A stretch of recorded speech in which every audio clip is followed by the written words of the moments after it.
oftentimes what's normalized is like using others as benchmark for how your wedding should be. Like, oh, yun yung ginawa ng office mate ko, yun yung ginawa ng friend ko, yun yung ginawa ng colleague ko, yun yung gusto ng parents ko. But what do you want? What do you want and your partner want?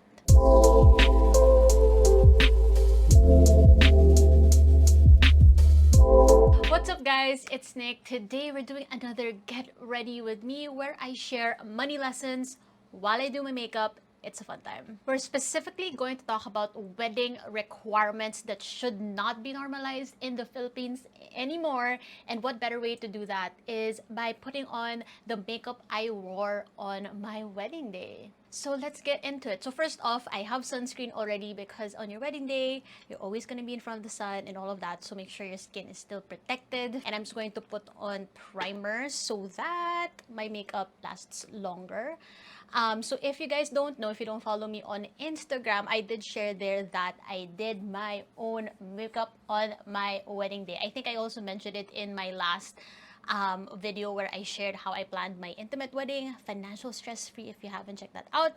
And it's because I've always loved putting on makeup, and if you guys don't know, diba, shopaholic na ako, I bought a lot of makeup for years, and feeling ko I've been trained for it. I've been trained to do my own makeup on my wedding day, and I found it very therapeutic that I did that, because not only am I saving a lot of money from paying someone to do it, but it also reduces the worry that it may turn out not the way I want it to look like. That's one of the things that you also get to think about, is like, is there something about your wedding that you could do on your own where you're not going to be stressed about it? Because for me, that was really my makeup. So now I'm putting on foundation. This is my favorite foundation. All of the products will be linked below for time efficiency. This is the exact foundation that I used for my wedding. So yeah, something for you to think about is really like, what are the things that you're already naturally good at and that you're comfortable with doing that you could utilize on your wedding day?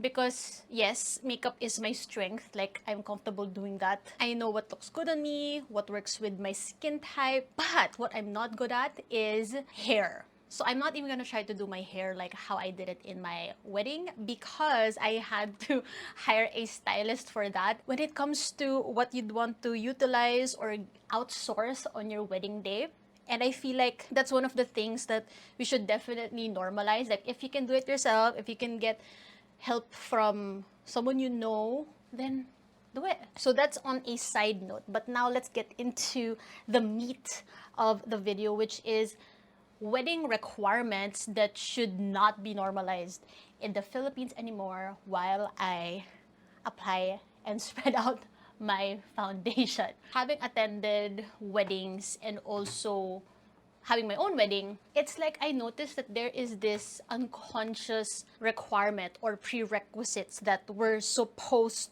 to do or have on our wedding. And when you think about it, who said so? Who said we should do it a certain way? Who said we're supposed to spend on this? Who said we have to do it the way that everyone else has been doing it? That's why I wanted to create this video. Is like, if you're planning your own wedding, or you are doing things that would require cost with your partner, is that always have to think about is like, who said so?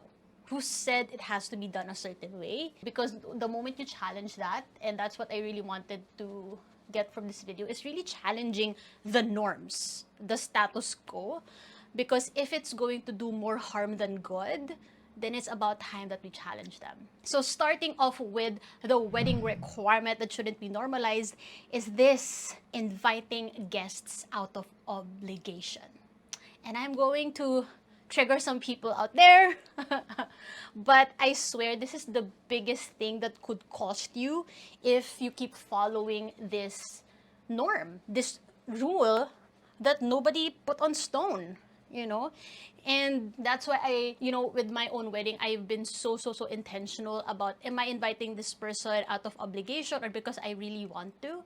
Because if we ask ourselves that question, like, is it out of obligation or do I really want to, it's going to make your decision so much easier, because most of the time we are deciding based on what others want for us or others' expectations of us, rather than really taking a step back and really pausing and asking yourself, is this what I want as well? And that's something that also involves like discussing with your partner, right? Like, is this something that you really want? Is this something that you really want to compromise on? Or pikit mata ko na lang bang gagawin? Because when you get deep into it, when you get into the bottom of it, it's your celebration. It's you and your partner's way to celebrate with people that you really love and want to be with. And so you have the choice, you have the control to choose who you want to be in your wedding. If you are not firm about what you stand with, if you're not firm about what your belief is, it's easy for everyone else to dictate it for you, to sway you to do otherwise. And so even before you talk to people involved, make sure that you're already firm with the guests, with how you've talked about it with your partner, so that it's just a matter of giving everyone an FYI rather than an approval, waiting for a confirmation and validation. If there's anything I wanted to improve on my makeup, by the way, is that if you have dark circles, I've been experimenting with putting on this speech corrector muna, and it really like reduces the look of it, of like having like gray concealer underneath. So I wish I did this because I just discovered it, but yeah, I let it sit for a bit while I do my brows. So that leads me to the second wedding requirement that should not be normalized anymore, which is getting a loan to fund your own wedding. It's like I see a lot of banks or credit card companies who really latch on this need na parang fund your dream wedding and get a loan, ganyan-ganyan, with an interest of ganyan-ganyan-ganyan. And for me, yes, I'm kind of biased that I'm not into big weddings because I just had an intimate wedding. But for me, if you're able to do a big wedding without taking a loan, go. If after your wedding, you're not going to be stressed, you're not going to be in debt, you're not going to feel like you're broke, you're not going to be anxious about how you're going to pay your day-to-day bills after your wedding, then go. The problem is when I see people taking a loan or mangungutang just to celebrate for a day. Because what happens after the feel good celebration? What comes after that? If you're going to feel anxious, overwhelmed, stressed, then was it really worth it? Was it really worth it to have a one feel good day and then the rest of your days it's the complete opposite? Because if you guys don't know, the average like big weddings kind of budget, like with all the shebang that I didn't do, it's like at least a minimum of 1 million. 1 million pesos for a wedding celebration. And as I've shared before, I have friends who love to do that. I even had a friend who like consulted me about his wedding budget, and I love that for him as well. It's really just looking at the big picture. If you're able to fund the wedding and then also be comfortable as a married couple afterwards, then go ahead. But it's really something to think about is how can you celebrate on your wedding day and how can you make sure that you also enjoy the rest of your life as a married couple. As long as you're able to really balance both, then perfect. There's this certain like Filipino culture of like you have to treat everyone, all of your relatives, even to the point of asking for a loan or mangungutang. And then after that, it's like, how are you now going to take care of yourself as a new family unit, as a married couple? That's why I've been loving coaching my clients who are planning a wedding, who are planning to get married, or who are already married, and who want to make sure that they are financially prepared for milestones together, is making sure that they really create that balance of like, yes, we're gonna have our dream wedding, and at the same time we're also excited for our marriage, for the rest of our lives together. It doesn't have to be just one. And even for us, when after, for me and my husband now, like after the wedding, we were so like just happy and relieved with our decision because it was our decision. We didn't allow others to dictate how we wanted it to be. So after that, then I put on a brightening concealer. This is the same one I used on my wedding day. And I've been so intentional about putting concealer para hindi siya mag-crease. But at the same time, if I cry, I'm just gonna be alright. And now, third thing that we should stop normalize as a wedding requirement is saying yes to avoid confrontation.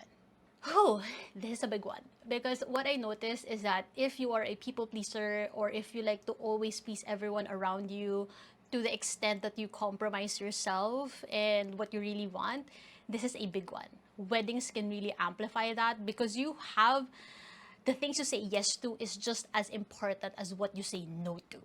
That's what I realized. Because saying yes involves a lot of cost, and saying no will also save you a lot of cost on what you really didn't want.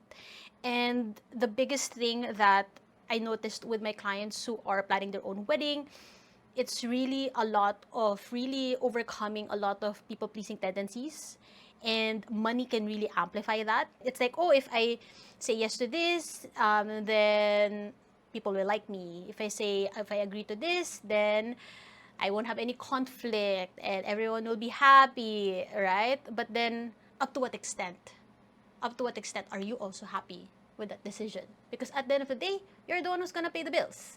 I'm talking about the people here who are planning their own wedding with their own money, and like bonus na lang yung mga kung merong tumulong, because that's what happened to us, is that we really planned our wedding according to like we're going to be the ones who will 100% finance everything. But when we got the help from relatives who offered it, we're like, okay, great. Like, it became like a bonus rather than like something that we really needed, or else malulubog kami sa utang, or like matetense kami, pressure kami. It's really something that I really had to ask myself every time I said yes to something, is that, am I doing this out of priority or out of pressure? Because it's only one way or another. It's either it's really your priority, like you really want to spend on that supplier, really you want to spend on that dress, or are you just pressured because that's how a bride should look like, or that's how every wedding should look like with in your how your colleagues did it, or how your other relatives did it? Are you just pressured because how what everyone else did and you just have to comply and do the same thing? Because what I realized is that grabe talaga pag nag-wedding ka, ang daming pwedeng gawin, pero at the same time, ang daming pwedeng hindi mo gawin. And for instance, I didn't do an entourage. Yep, I didn't have bridesmaids. We didn't have yung the whole walk thing. And then we also decided na we weren't going to hire a wedding planner or wedding coordinator.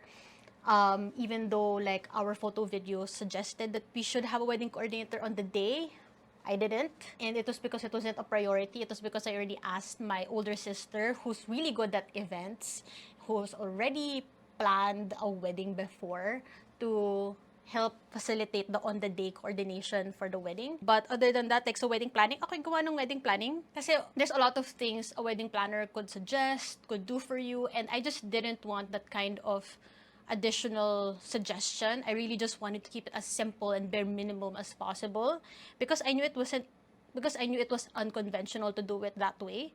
So for me, what matters is every planning stage is that I just aligned with my husband about it, our budget, and how it was going to be the right decision for us, how it's going to be aligned to the wedding on our terms, and that was that. Because what I noticed with weddings is that it's just so easy to be like, yeah, oo nga, sige, yun na lang. O sige, tama nga, yun na lang. Para tapos na. Para hindi mo na iisipin.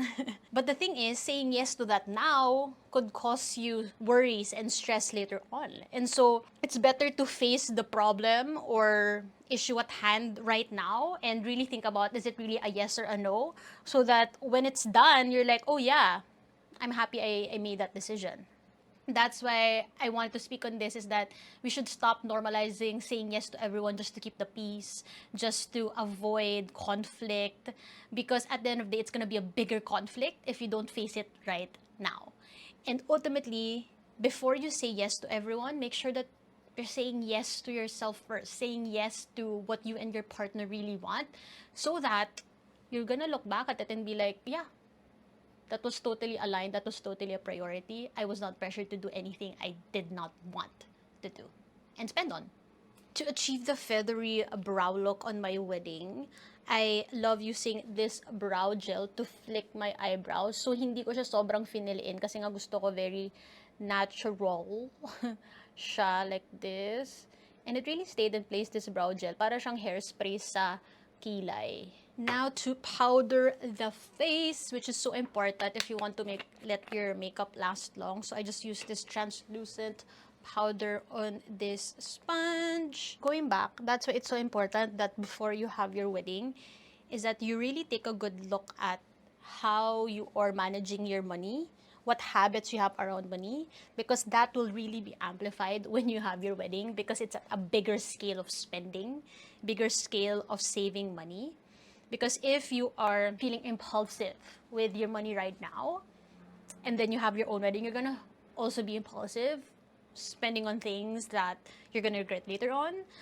But at the same time, if you're also intentional already with where you spend, how you save, it's gonna be easier also to do the same for your own wedding. Because that's what I've really literally seen with my clients. I have a client who had debts before her wedding, and she came to me like, what to make sure that I want to like clear out my debts. I want to build sustainable money habits, how I spend, how I save, so that when I have my own wedding, when I get married, I'm not gonna bring that baggage with me anymore.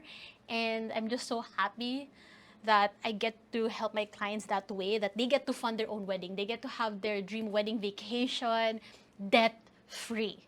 Debt free. Like that in itself is such a huge accomplishment, because after that, they feel so excited about married life, knowing that they're financially prepared for it. They weren't pressured to do anything that they didn't want to spend on. If you'd also like support on that, just like how my clients have done, then you can check the link in my bio on how I coach my clients exactly through this inside my program, Fund Your Freedom. You can join the waitlist down below. I get fully booked 2 to 3 months in advance. So make sure you join the waitlist so that I could notify you for early enrollment, because this is where my clients have built sustainable money habits. They've achieved their six-figure savings, and at the same time fund the dreams that they've always wanted, fund their own version of financial freedom, fund their own wedding on their terms. And this is where you can really find confidence, peace of mind in managing your finances, knowing that you're doing it with purpose, on purpose. So make sure you check the link in my bio for all the details about my coaching program, what's included, what you can expect, the amazing testimonials from my clients, and I'll see you on the waitlist. Now, moving on to my eyeshadow on my wedding day. Actually, like how it turned out. Very natural lang siya, pero may konting oomph. So, I start off with an eyeshadow primer so that it really stays where I want it to be, the eyeshadow. And now, moving on to the fourth thing that we should stop normalizing as a wedding requirement is the pressure to look like the perfect bride. I think there's this certain like prerequisite or like criteria of like how you can make sure that you look perfect on your wedding day, like the perfect dress, the perfect hair, the perfect makeup, the really perfect bouquet of flowers, the really nice veil, and just overall what you've seen as expectations of how a wedding bride should look like. And I kind of just want to throw that out the window. Because I did like, there were a lot of things that a perfect bride should have that I didn't do. Like, I was so tempted to really get this really nice dress, pero I felt it in my body that it just didn't feel good in my body for me to spend that much on a wedding dress. It was like parang 40K, and that's even on the low side, low spectrum of wedding dresses, like iba six figures. And I remember my hairstylist asked me like, oh, so who are you wedding? Who made your wedding dress? And I'm just like, ready to wear lang siya. Binili ko lang sa Karima doon. I'm not saying that you shouldn't get the dress that you want or you shouldn't get your makeup done. It's not that. It's more of like, if you're pressured to do that just because it's what a bride should look like, then think again. Challenge that. I don't want you to look back on your wedding day thinking that, nagmabudo lang ako na gawin yon, or I just gave into the pressure of buying that dress that I just wore once and forgot about, you know? Even like my veil. Grabe, ang mahal pala ng veil. I'm like, what? You're just gonna wear it once? You're not gonna wear it again? And then may ganun kamahal. And I literally bought mine from Shopee, by the way. It's about time we define on our terms how we want to look like as a bride. Because truly, like you're gonna see in the pictures, like I had a very minimalist dress. It was literally like 5,500. Parang ganun lang yung spend ko on that. And then the veil was like, ano ba siya? Parang less than 500. Parang 300 lang ata or something. And I'm happy about it. So, naglagay ako ng shimmer on my on my eyes, and it's really a combination of rose gold and gold, which I love. Those are like my two favorite like combinations on my eyes. So if there's anything that I'd give advice on that, it's like just wear the colors that normally look good on you, rather than that looks good on someone, and then only for you to find out hindi talaga siya bagay. So yeah, I just put this like really gold shimmer here. I also didn't want it to be too stark, so I really just wanted to spread it out. By the way, sa prenup ko, this is it. Like, this was my eyeshadow look, and I just put like a shadowing. So, sa wedding day ko, I did a combination of that and rose gold. Lagay ko siya sa inner part. It's so pretty. And I know that no fuss siya, and it's just easy to do. And I know that tried and tested na siya na it looks good on my skin color and overall face. Oh yeah, one thing that I almost got pressured into buying, because like people say that your jewelry needs to look really like memorable and special on your wedding day. Tapos grabe guys, I started looking at yung mga jewelry na ganon. Parang nga ba siyang 15K, 20K? I was like, do I want to spend that much on jewelry? Parang yun nga, it's also important to check on your body. Like, how does your body feel like about this purchase? Is it a hell yes, or is it like napilitang yes? That's really good. That leads me to the fifth wedding requirement that we should stop normalizing, which is ignoring our feelings. So there's this thing na parang, oh, it's normal to have stress, it's normal to feel anxious about your wedding and all that. I'm like, no. I was like, my goal is that I'm gonna be free of financial stress. Okay, like at least that's something within my control. If there's something outside of my control, obviously, like that's out of it. That's not going to be something I'm going to control. Like, I'm gonna let go of that. Like, example is like I got sick days before my wedding, and then on my wedding day, I had sore throat, saka nilalamunan ko, I couldn't speak properly. Like, yes, I've let go of that control. I decided not to be stressed about being sick because wala akong magagawa. But something I knew that I wanted to really prepare for is that I choose to be at ease, to be at peace about my wedding while preparing it and on the day itself.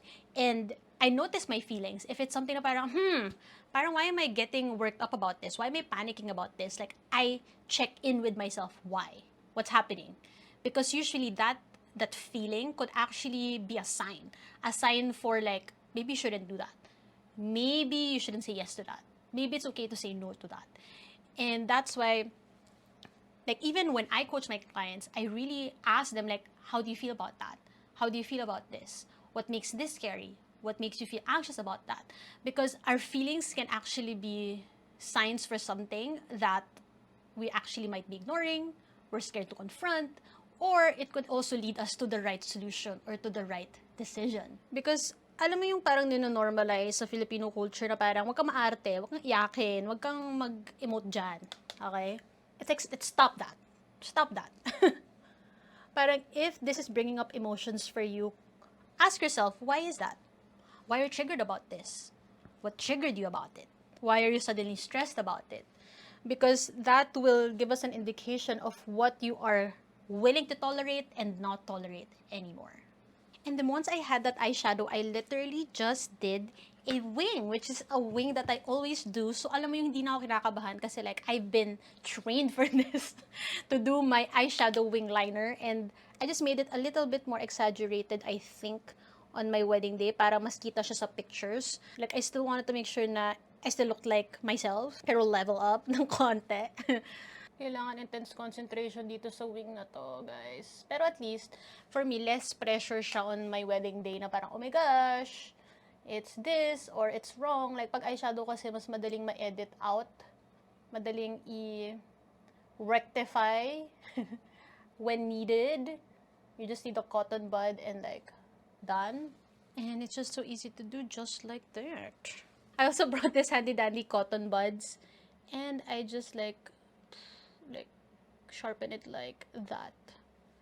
Smudge it a bit because gusto ko smoky nga siya and not so harsh. I didn't want any harsh lines on my makeup from my eyebrows to my eyeshadow. So what I did off camera so that we wouldn't take forever is that I finished off the smoky wing liner on the other eye. I curled my eyelashes, which is super, super important. And then now I'm going to put on mascara, which is the same mascara that I've been using. It's waterproof. And you know, I actually contemplated if I would be wearing false lashes or eyelash extensions. Ito yung isa sa mga example na parang, oh, that's what a bride should do. That reminds me na I was like, oh, yung mga brides na naglalagay sila ng eyelash extensions for their wedding, or nagpapatint sila, or naglalagay sila ng false lashes. And like, again, I checked in with my body and really thought about it. Na parang, Nick, are you doing that out of pressure or priority? And true enough, eventually, when I thought about it, it was out of pressure na parang, oh, that's how I should look like. That's how a bride should have their eyelashes. Which sounds crazy, right? Pero really, that's why it's so important to really vocalize your thoughts, be honest and vulnerable with yourself na, okay, that's not really a priority. Because for me, na-realize ko na, first off, I find eyelash extensions uncomfortable. I did my parang lash perm before, and I'm just like, there's a lot of things that could go wrong because I'm not used to it. Versus curling my eyelashes and putting on mascara, I can do while I'm in the car, while I'm inside the bus. Like, I can do that. That is my secret for my lashes because I get asked a lot about how I do my eyelashes. And that's it. So that leads me for the second portion of this video, which is what should be more normalized in the Philippines as a wedding requirement. First is having a crystal clear picture of what your dream wedding is on your terms. Because pansin ko, ang fudge! Ayan, yan na nangyayari. I poked my eye. Nangyabang ko kasi kanina, sinasabi ko na sanay na ako mag-mascara. Anyway, I'll just let that there. Dali na ayusin yan mamaya. What I realized is that if you don't have a clear picture, like literally a very, very clear picture, you can see it in your mind, you can really envision it so clear, you can see yourself in it. If only when you have that, that's only when it would be easier for you to know what to prioritize, to know what to say no to, and feel good about that decision, to know that you're saying yes because it's aligned with what you want, not because it's what others want for you or it's because what others expect of you. Because oftentimes what's normalized is like using others as benchmark for how your wedding should be. Like, oh, yun yung ginawa ng office mate ko, yun yung ginawa ng friend ko, yun yung ginawa ng colleague ko, yun yung gusto ng parents ko. But what do you want? What do you want and your partner want? And for me, that's what I really wanted to prioritize, is that before we even told our family, told our friends about what our plans were, we already knew what we wanted, so that if there were other comments, there were violent reactions, suggestions, it's easy for us to identify, is that something that we would consider or something that we won't waste our time thinking about. And in line with that, and another thing that we should normalize more as a wedding requirement is really aligning, sitting down with your partner on what is your non-negotiable wedding budget. Like, really align what the amount is, what's the minimum, what's the maximum, so that, again, it's gonna be easy to say yes to what you want and say no to what doesn't stay within the wedding budget. And this is also how you keep each other in check. Like, I remember when I was like so tempted to get that nicer wedding dress because it was like, oh my gosh, it really looks so good. My partner's like, really, you're willing to spend on that? Di ba mas maganda kung gamitin na lang natin yan for this, for that we actually planned for? I'm like, yeah, kasing presyo na ng wedding dress ko yung photo video. Parang it doesn't feel good. It just doesn't feel good.